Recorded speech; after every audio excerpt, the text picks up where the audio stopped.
Why, hello there. A nice day here. I hope this video finds you well as always. If you'd consider liking and subscribing, afterwards, during, whatever, leaving thoughts down below, improvements I can make. I appreciate any of that and all of that. Truly. But today I'm bringing you a review. This is a full-length review, so this is going to be a longer video. Down the road, I will bring you a shorter summary video that covers just the general points of this knife.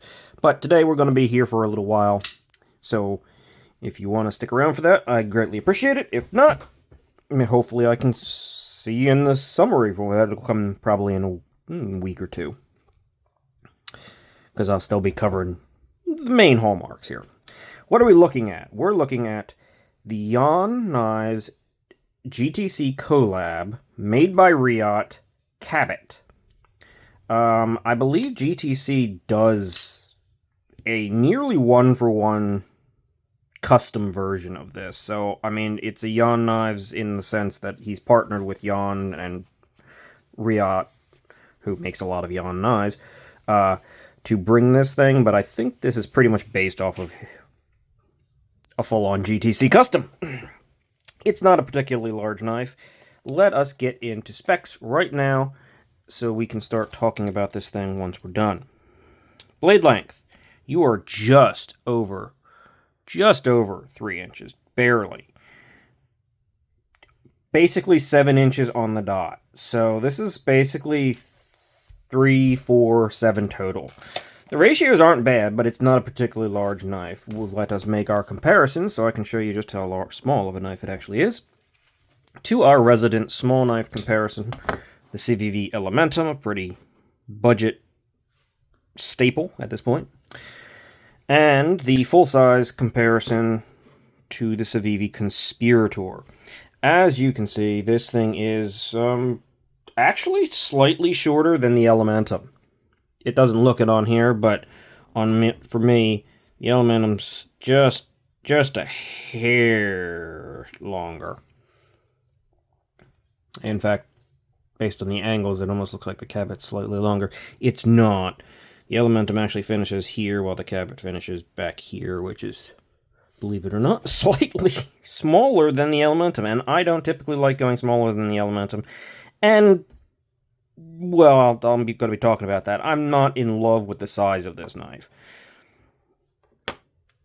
There are a few things that I would definitely want to talk about, and I'm going to.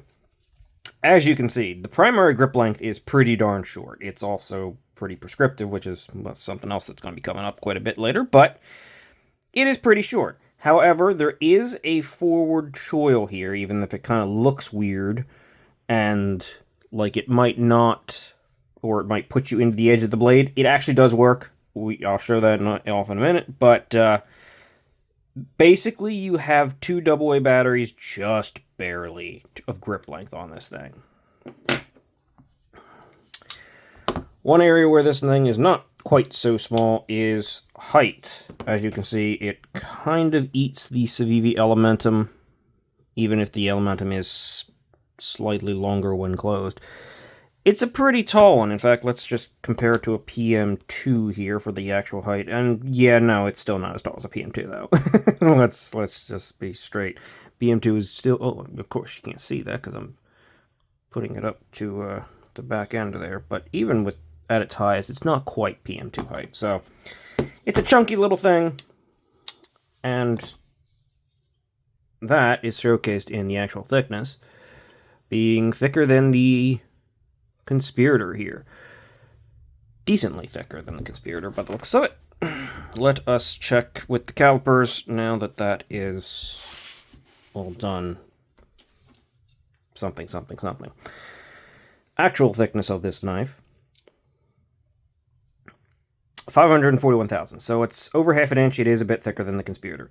Blade stock thickness on this bugger is, and a very unnecessary 155 thousandths probably is what they were going for there. Yeah, it's not the thinnest.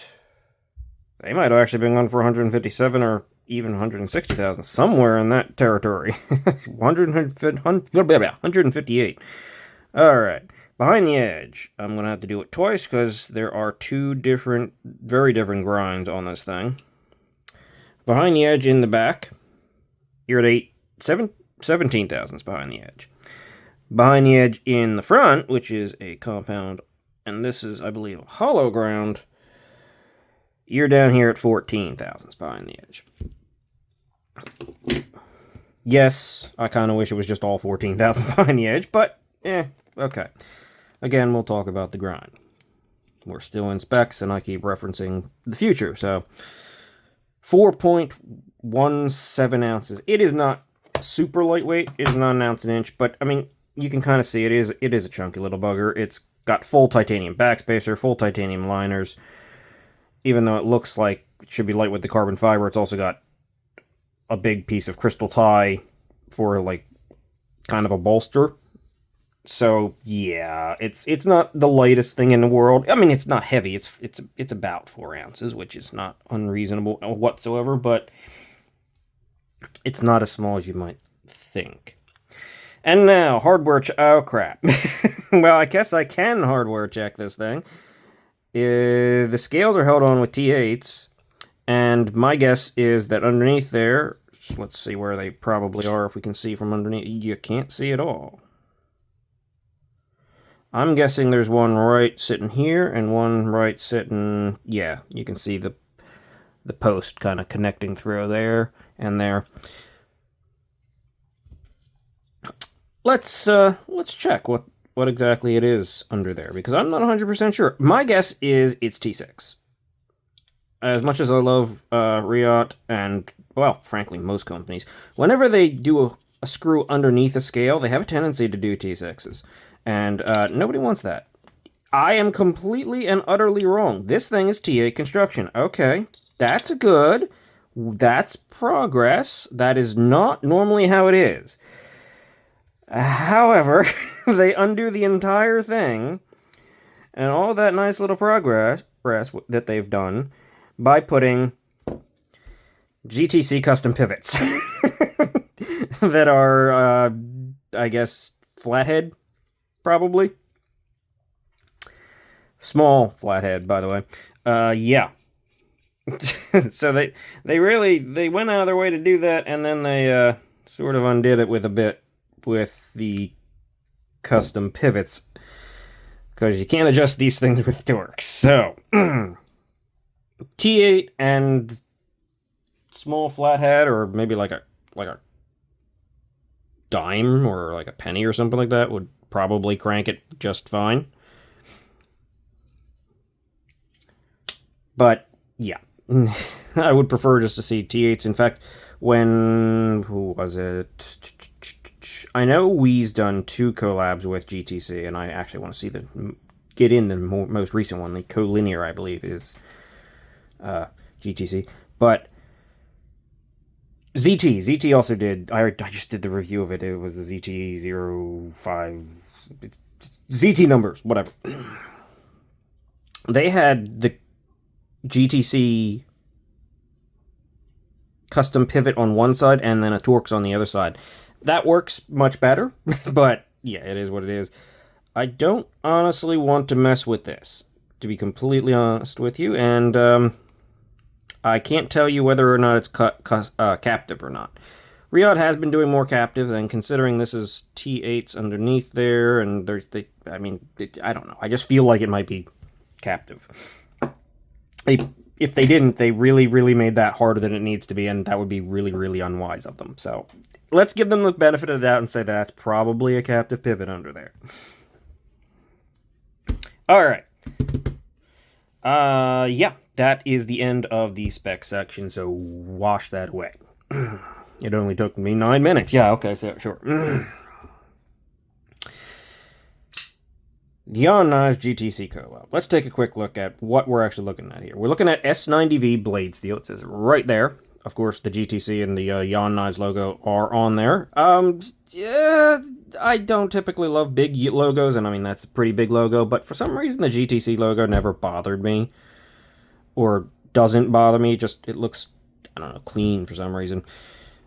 And the Yon Knives it's fine. It's a bird, and honestly, you get rid of the yawn and just put the bird with the phoenix. That would actually kind of be a cool logo. Let's, in my opinion. So, and they're off on the flats. I like that. They're not down here. If they were down here, I wouldn't have probably even bought it because that would have been ugly as sin. But they're up here. They're kind of off to the side. It's not that bad. You've got a clip point style blade here with satin, hand satin flats, and what appears to be a slightly blasted. Do I dare call that a swedge? I guess it's a swedge. It's something. It's there. And it's blasted, I think. Yeah, it looks like a blasted finish. As I said, we have a dual compound ground, which is kind of weird because the one grind actually, as you can see, it sort of, I don't know, angles outward, which is kind of strange. Hollow down here, nice and thin, very, very reasonable. In fact, this is actually pretty good. They get this down to a reasonable thinness for as thick as this blade stock is. Back here is not quite so thin. It is 18 thousandths behind the edge. This is something that GTC does. He puts the thin up front and the thick in the back. I really don't like that. If I have a compound ground blade, typically for function, I mean, maybe there's a reason. Maybe there's a valid reason. I'm not saying I know his thought process, Gustavo, but typically I like to see that reversed, because thinner in the back usually means when you're pushing into something or when you're, like, you know, moving it through material, you're kind of using the thinner back portion of the blade, whereas thicker up front gives you some thicker at the tip and a little bit of strength. This one, I mean, it will give a little bit better penetration, theoretically, and, I mean, yeah. The tip function is going to be the primary use of most blades, probably, for most EDC purposes.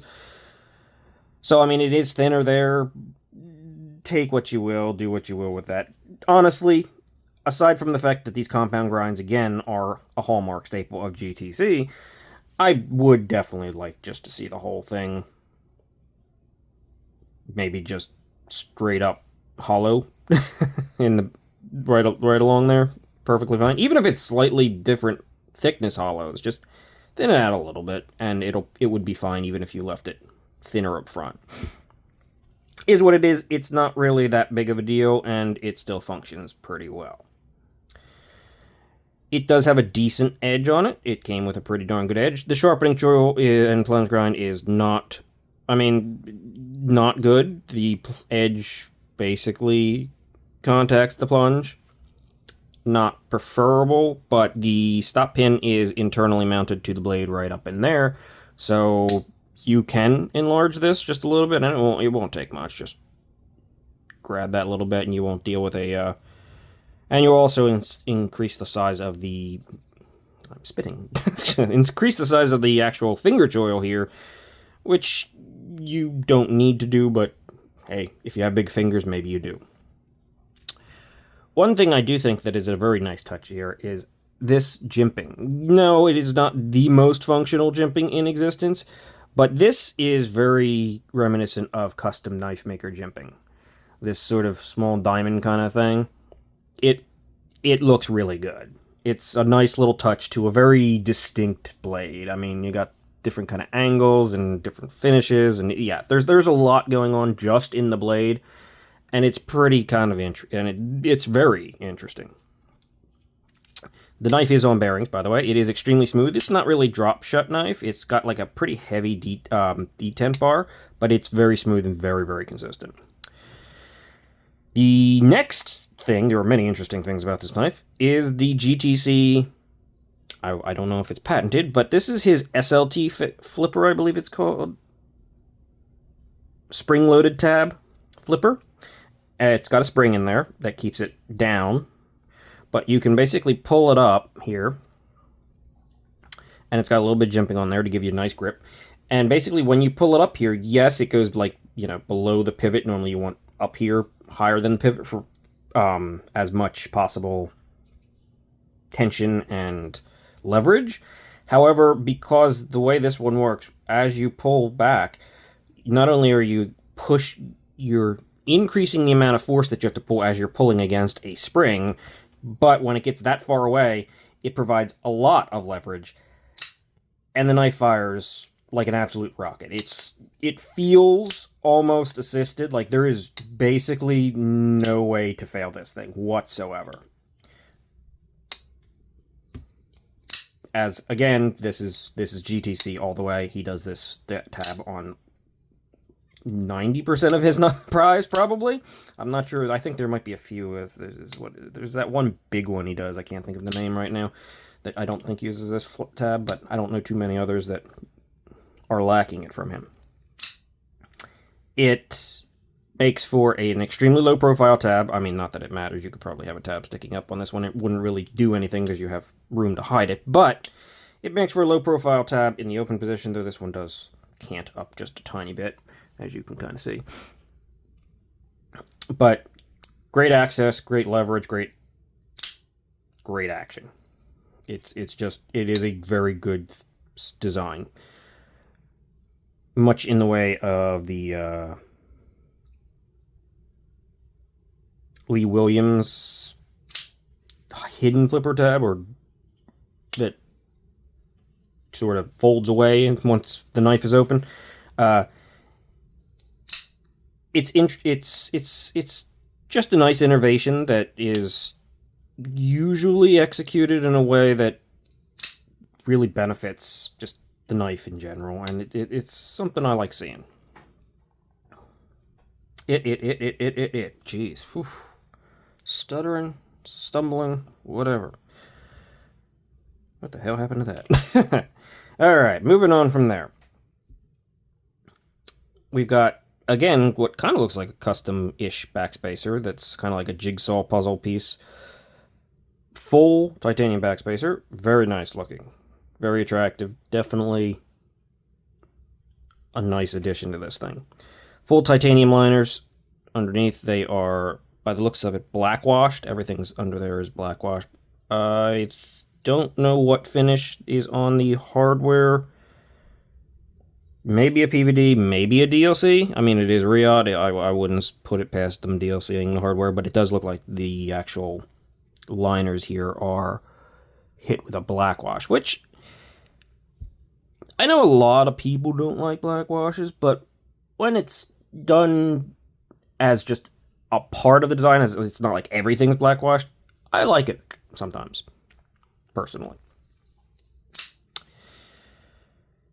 The bolsters are this blue crystal tie with some little bit of milling in them. Very, very attractive, very, very,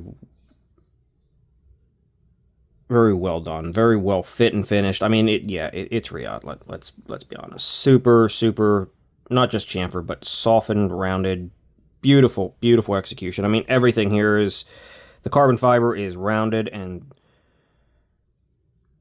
just wonderful. I don't think there's a little fiber there, but there doesn't seem to be a single void on this thing. And yeah, I mean, it's Riyadh carbon fiber, right? They know what they're doing. It's good looking. It's well executed. I don't really think there's any bad spots other than that one little tiny fiber that's sticking out, which you can just probably just, if my hand would sit still for a second, and it's gone. Yeah. Top-notch execution. Simple as that. There is a lanyard hole back here. I think the custom has a lanyard hole there too. Milled crystal tie clip. It is a pretty tall clip. It's a bit of a beefy clip, and it's kind of an odd one. They really have a lot more mass than they need up front here. But, and because it's both short and it's got that much mass up front, it is tight. This is not going to be a thick pants friendly knife, even though it is a tall clip, which is kind of counterintuitive, right? They could have probably either thinned it out or made it slightly less pronounced, and it wouldn't have really affected anything, because that you're not going to get it in super thick jeans or something. It's just not going to be very fun to do. Maybe because it's so rounded you can force it in there, but I mean, I'm just wearing pretty thin pants here, and it's a tight pocket clip. It's not the most amazing pocket clip, I will admit. It's just very strong. But it's got good retention, and it flexes right back. I mean, it's the quality you'd expect, but maybe a little bit on the actual design execution of it could be a slight improvement. Hidden hardware on the pocket clip. It is not reversible, not at all. It is inset into the handle, but it's not reversible, so this is not much of an ambidextrous knife, unfortunately. It is a titanium liner lock. As you can see, the liner is right there. It is doing what I really, really, really don't like, and it is jimped. However, for this one, it kind of feels like what's the knife that I'm gonna move something? Ah, yes. It feels like it's been executed a lot like a giant mouse liner lock, where the jimping's just aggressive enough that it gives actual grip, but it's not super uncomfortable to interface with unless you're like, scraping your finger against it. But just basic interface, it's actually more comfortable than you'd think. And it also, because it has that grip, it doesn't necessarily have to sit out as pronounced, but it still gets it from the side. So if you're going to execute it, with the jimping on, which I'm not very fond of, I prefer just a nice chamfer there. If you're going to do it this way, this is probably how you want to do it, just because, yeah, it works. I will say, as I said, the detent is a bit heavy on this thing, which I like, and it's perfectly fine by me, but it is a bit strong. Like, the lock bar puts a lot of tension on there. Another thing, it is perfectly centered, and there is no play, and as usual with Riot, threading that line and taking the risk, they put the seam right there, so if it's not centered, you're gonna know it. They do that on some of the Sharp by Design ones too, and darn it if they always hit that centering for me, and from my experience. So, final thing to talk about, two things to talk about on this knife, is ergos. And yeah, that's when this knife starts to really kind of falter a little. It is a small knife. Yes, I can just barely get all four fingers on here. But when I get my four fingers on there, one of them goes right into this. Now, it is tall, and that height actually helps it. Even though I am technically right on this hump, I am comfortable here. It is good in the hand. I do feel it a little bit, but it's fine, but I am very tight. I'm like almost falling off. It's almost a 3.5 finger grip back here. However, and of course, if you actually put your hand in the lumps, you're completely off the end, and yeah. However, up here is a finger choil. As you can see, they've even given you a little bit of scalloped presence here, so it's even more comfortable to wrap your finger around into it. It's good forethought on their side. And what's interesting, even though this looks very precarious, in fact, I think it personally looks like I'm going to go into the edge there. When you grip on this, the angle and the placement for my fingers, not the longest fingers, but they're a little stumpy, some things, but honestly, the way I grip this thing with my finger here and this finger here, the way they push against each other and everything comes together in the hand, even if I start to roll forward, I'm not rolling into that edge. So I'm actually quite safe and comfortable there. Second finger goes in there. Third finger kind of still ends up partially on it.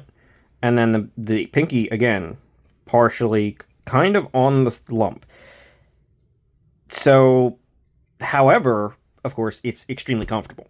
Bizarrely comfortable. Like, it looks like it shouldn't be. It looks like a super prescriptive grip. And it is, but it works better than you'd think. Push grip actually just sort of puts it into those kind of... Actually, my push grip kind of puts me here. which, again, doesn't make it seem like it would be comfortable, but is surprisingly so. And you can sort of just choke up a little bit on this to get your push grip right there. And again, it works better in the hand than you'd think it would. That said, is it unnecessarily? Is it necessary to have these humps in there? Not at all. Do I think just maybe giving you this first hump and then just giving you a straight, maybe even moving this point forward just a little bit to about here, and then just giving you a straight cutback would probably be like ultimately just 100% better? Yes. That would make a better grip, absolutely. It would be, I think, an objective improvement. However,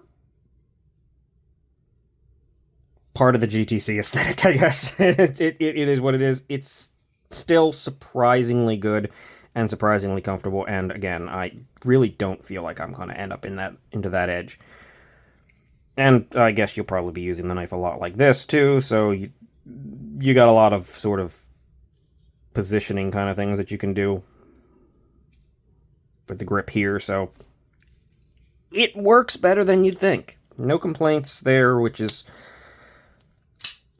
I mean, the complaint is it could probably be better if you just move the hump up and put a straight line in there from there. But, it's fine.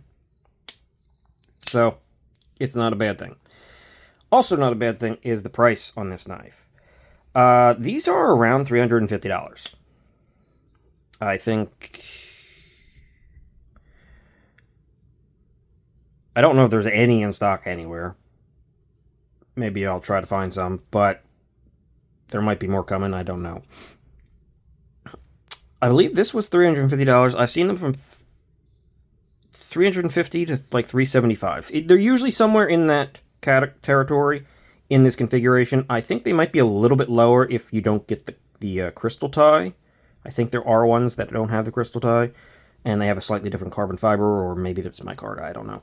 But, yeah, the pricing is genuinely good. There is a lot going on here. And the fact that you have Jan and GTC basically needing a piece of this from Riot, they must have one heck of a deal going, because... or maybe since Jan is sort of an in-house design for Riot, they just sort of only put GTC on the getting a piece. I don't know how it works, but there are a seriously large number of details and points of execution on this thing that are well and above what you normally see at this price range. And this is, I mean, it's not a cheap knife. Don't misunderstand me. It's a $350 knife, but wow, it's doing a lot. The grind, the execution, the jimping, backspacer, crystal tie, just all of it. It's kind of crazy how much. I mean, flipper tab, yeah. So weirdly enough, if you really like the aesthetic here, this is, and you don't mind it being small. I do wish it was maybe a larger variant. This is pretty recommendable. I mean, good blade steel, yeah. There's really nothing bad here, and I'm kind of shocked because I saw this and I thought, okay, it's really cool and it's really interesting looking, but how good is it going to be with this prescriptive grip, especially since I don't typically like that? It's surprisingly good for me. So, yeah, I actually can recommend this. This is bizarre, but it's really good. It's really good. Oh, and the bolsters are held on internally via screws there, and I think there's one there. That's a cool little touch too. So, Jan Knives GTC Collab Cabbot. recommendable, interesting, unique, the whole 9 yards, but surprisingly well priced for what you're actually looking at here. Bizarre, but hey, I'm not complaining whatsoever. That will do it for me. Wow, this took 30 minutes. Yes, I know. I'm sorry. This was a long one. My reviews tend to be long. Whatever. They're full reviews. I want to really go in here and talk about the details.